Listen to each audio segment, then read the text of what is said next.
नमस्कार विद्यार्थी मित्रांनो, तर सायन्स अँड टेक्नॉलॉजी राज्यसेवा मुख्य परीक्षेचं GS4चं पुस्तकाबद्दल बऱ्याच विद्यार्थ्यांच्या मनात डाऊट आहे की सर नवीन एडिशन येणार आहे का, अपडेटेड येणार आहे का, जुना असेल तर चालेल का. तर बघा, सगळ्यात महत्त्वाचा मुद्दा 2024चा ऑब्जेक्टिव्हचा शेवटचा पॅटर्न असल्यामुळं आपण पुस्तकांमध्ये मायनर चेंजेस करून पुस्तक रिप्रिंट केलेलं आहे. त्यामुळं जुन्या विद्यार्थ्यांनी नवीन पुस्तक घ्यायची आवश्यकता नाही आहे. तसेच ज्यांनी आता मार्केटमध्ये सध्या अवेलेबल पुस्तक आहे ते थोडंसं अपडेटेड आहे. अपडेटेड म्हणजे काय, थोड्याशा काही डाटा मी चेंज केलेला आहे, फारसा काही बदल त्याच्यात केले नाहीत. फक्त एवढंच की सर्वांकडं हे कॉपी असणं गरजेचं आहे ज्याचं मी कवर पण बदललेलं नाही आहे. ह्याच्यावर 3rd एडिशन लिहिलं आहे. ह्याच्या आधीचं जर असेल तर मग मात्र तुम्हाला हे घ्यावं लागेल.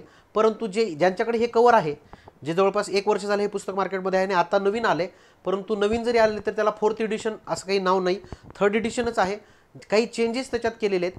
ज्यांच्याकडे 3rd एडिशन ओल्ड आहे किंवा एक 6 महिन्यापूर्वी किंवा 8 महिन्यापूर्वी ज्यांनी घेतले, अशा गेल्या वर्षी घेतलेल्या विद्यार्थ्यांसाठी ही एक PDF मी आपल्या टेलिग्राम चॅनलला तसेच या व्हिडिओच्या डिस्क्रिप्शनमध्ये तसेच कमेंटमध्ये याची लिंक PDFची देतोय.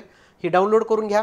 याच्यात मी सगळे डिटेल्स दिलेत. जसं की बघा, विज्ञान तंत्रज्ञानची दुरुस्त्या दिल्यात, पेज नंबर दिले, पेज नंबर तेच राहिलेत, काही चेंजेस केलेले नाहीत, फक्त आकडेवारी नवीन अपडेट केली, एवढाच काय तो फरक आहे.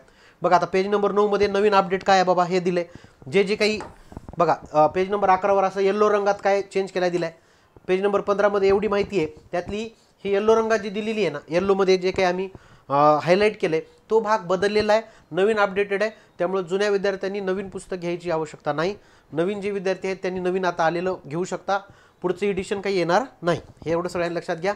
आता हे डिसेंबर 2024ची क्षमता याच्यात दिलेली आहे.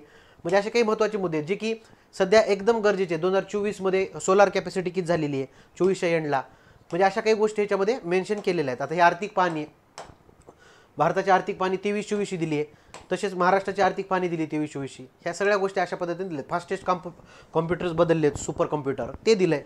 तसेच हे आता इस्रोचे नवीन अध्यक्ष आता हे जानेवारी 2025मध्ये निवडले गेलेत. असे काही मुद्दे इथं दिलेले आहेत. त्यामुळे हा भाग, ही PDF 8-10 पानाची PDF आहे.